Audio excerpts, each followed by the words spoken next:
Arrêtez tout ce que vous faites, parce que ce que je vais vous révéler ne vient pas d'un analyste de Wall Street. Ça ne vient pas d'un économiste en costume sur une chaîne d'information. Ça vient des données brutes, des chiffres que personne ne vous montre. Et ces chiffres racontent une histoire terrifiante.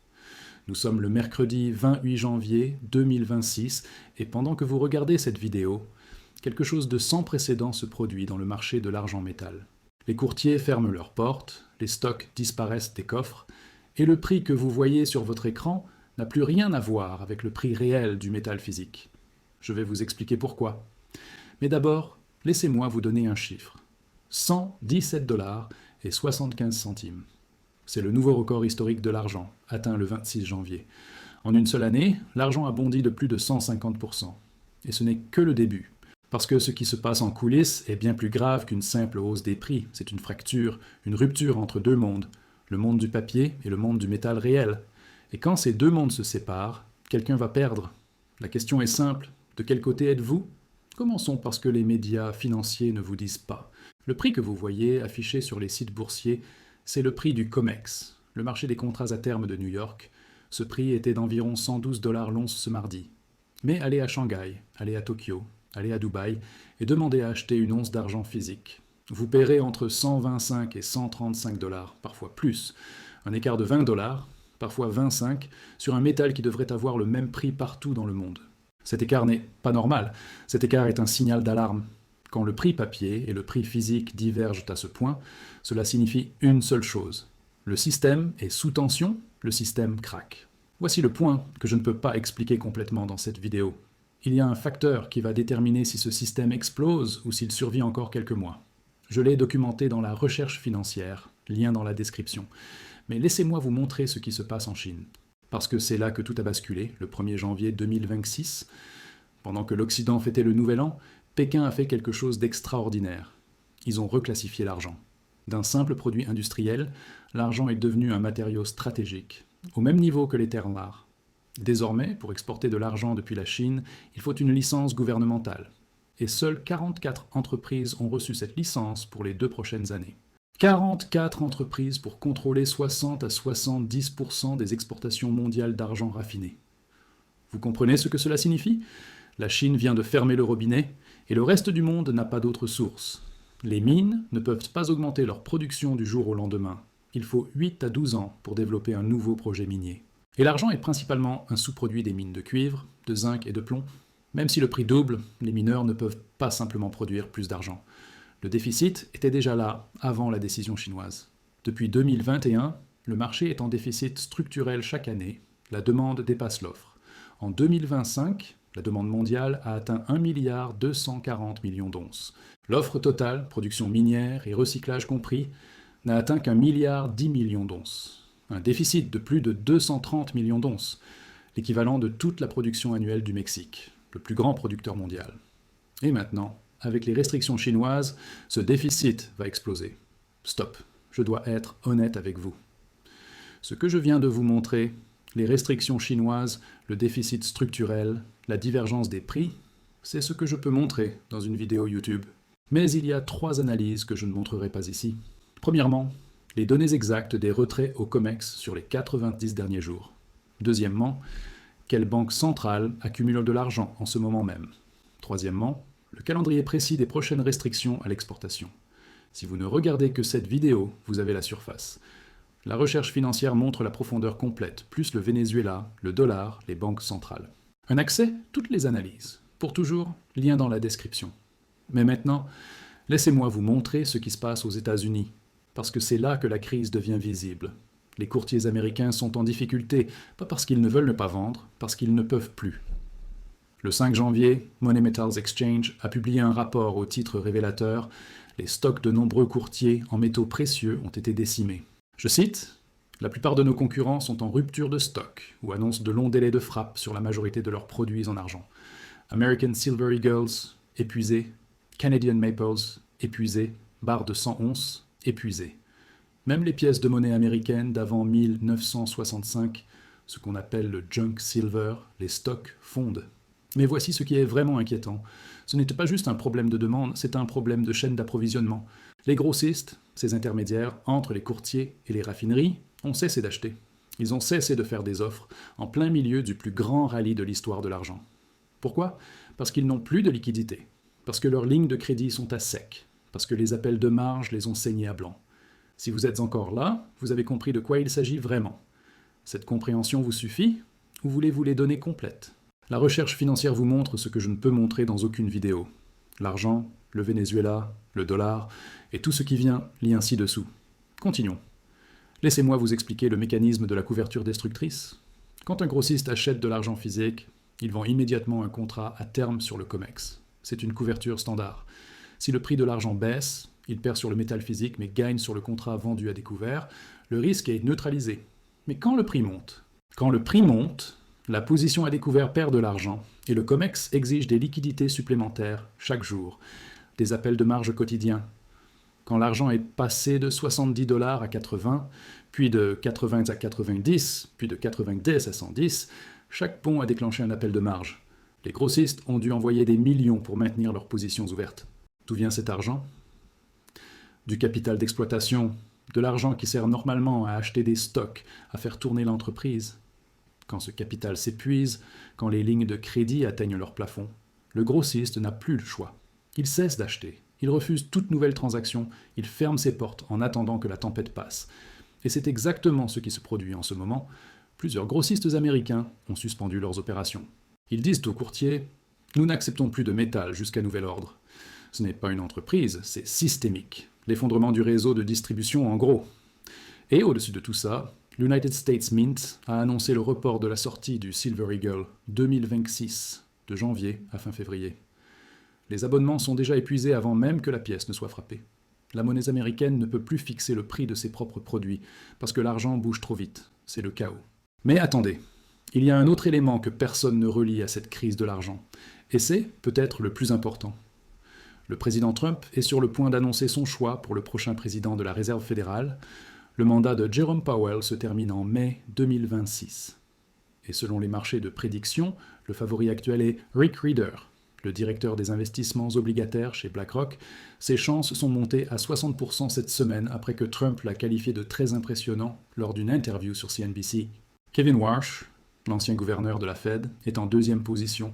L'annonce pourrait tomber d'un jour à l'autre, peut-être cette semaine, peut-être la semaine prochaine, mais elle arrive, et quand elle tombera, tout va changer.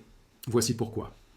Quand vous avez un président de la Fed favorable aux baisses de taux, quelqu'un qui est prêt à assouplir la politique monétaire pour soutenir la croissance, que se passe-t-il pour le dollar?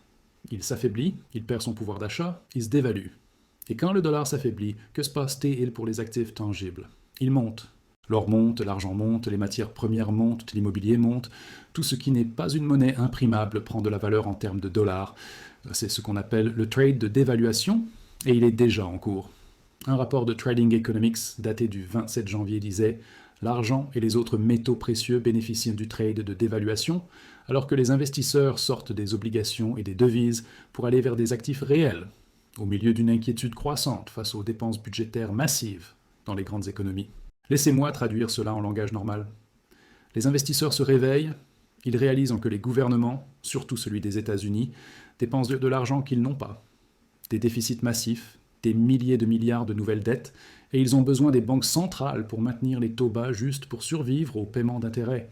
Et quand les investisseurs réalisent que la monnaie est diluée, ils fuient.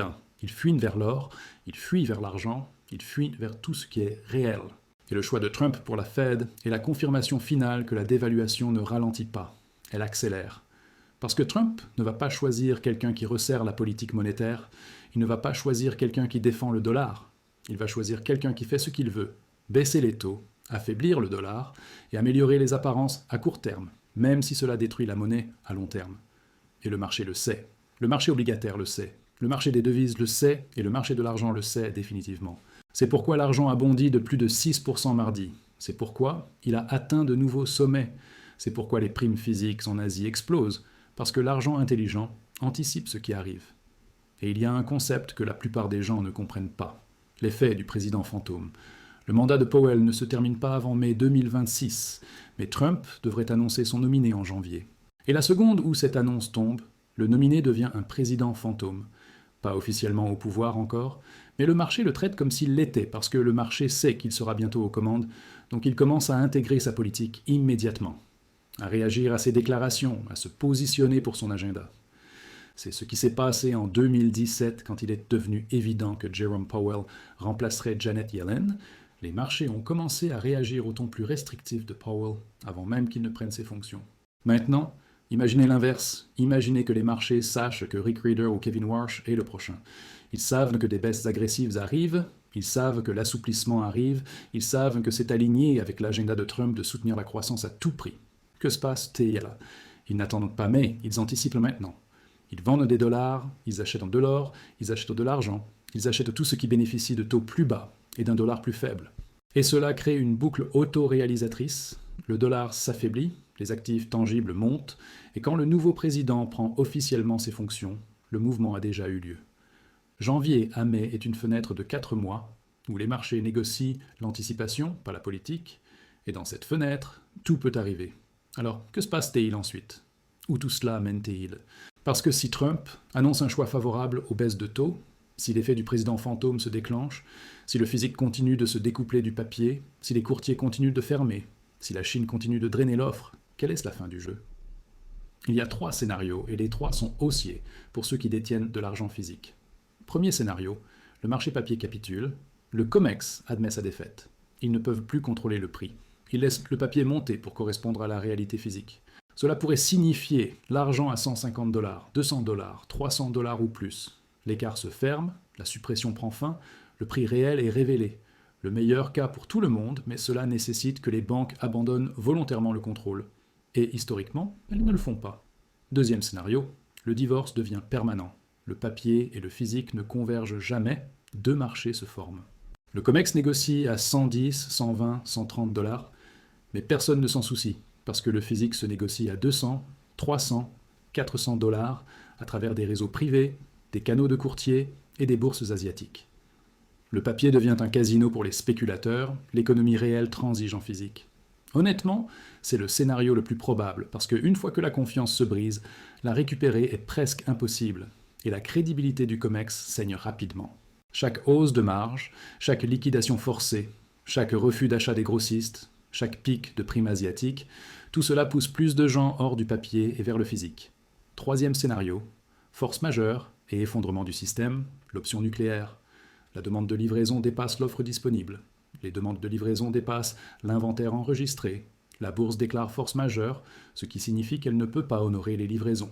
Les contrats sont réglés en espèces au prix papier supprimé contre la volonté du détenteur, et quand cela arrive, la crédibilité du COMEX comme mécanisme de fixation des prix est détruite pour toujours. S'ils ne peuvent pas livrer le métal, leur prix n'a aucune autorité, le prix papier s'effondre, le prix physique explose, les détenteurs de papier sont payés une fraction de ce que le métal vaut réellement. Cela a failli arriver en mars 2020 et cela peut arriver à nouveau. Et avec les stocks en baisse, les retraites qui s'accélèrent, la Chine qui verrouille les exportations, nous sommes plus proches que jamais. Et le choix de Trump pour la Fed pourrait être le déclencheur, parce que si les taux baissent et que la dévaluation s'accélère, la demande physique bondit à nouveau. Les acheteurs industriels anticipent, les investisseurs achètent en panique, les coffres se vident plus vite. Alors que faites-vous? Parce que si l'annonce de Trump arrive cette semaine ou la semaine prochaine, vous n'avez pas des mois, vous avez des jours, peut-être des heures. Premièrement, si vous détenez de l'argent physique, ne vendez pas. Je me fiche de ce que le COMEX affiche. Je me fiche si le papier tombe à 90 $ demain sur une hausse de marge. Le physique est à 130 $ à Shanghai. C'est le vrai marché et c'est votre plancher. Gardez le métal, ignorez le bruit du papier. Deuxièmement, si vous pensez à acheter, comprenez que c'est peut-être votre dernière chance près de ces niveaux. Oui, 110 $ semble cher, mais si l'annonce déclenche un rallye du président fantôme et que l'argent atteint 150, 175, 200 $ dans les prochains mois, vous regretterez d'avoir attendu. Achetez du physique, achetez ce que vous pouvez vous permettre, gardez-le. Troisièmement, évitez le papier à tout prix. N'achetez pas de CLV, n'achetez pas de contrat à terme, n'achetez rien qui peut être réglé en espèces. Si vous voulez une exposition à l'argent, achetez des pièces, achetez des barres, prenez livraison, point final. Quatrièmement, partagez ceci. Si cette analyse vous a aidé, partagez la vidéo parce que les médias mainstream vont présenter le choix de Trump pour la Fed, comme de la politique. Ils ne le relieront pas à l'argent, ils n'expliqueront pas le trade de dévaluation, ils ne vous montreront pas la prime de Shanghai. c'est notre travail. Cinquièmement, préparez-vous à la volatilité entre maintenant et mai, tout peut arriver, des swings sauvages, des hausses de marge, plus de fermeture de courtiers, même une force majeure. Restez calme, restez informé et gardez votre métal. Cette crise de 1700 milliards de dollars est réelle, la ruée bancaire est réelle, l'effondrement des courtiers est réel, et le choix de Trump pour la Fed est l'allumette qui va mettre le feu à la mèche. Ce n'est pas un exercice, cela se passe maintenant. Et si cette vidéo vous a apporté quelque chose, appuyez sur le bouton j'aime, abonnez-vous et laissez un commentaire argent pour que je sache que vous êtes resté jusqu'à la fin. Parce que quand ce système s'effondre, les gens qui détiennent de l'argent physique sont les seuls qui restent debout. À demain pour les dernières nouvelles sur cette situation critique.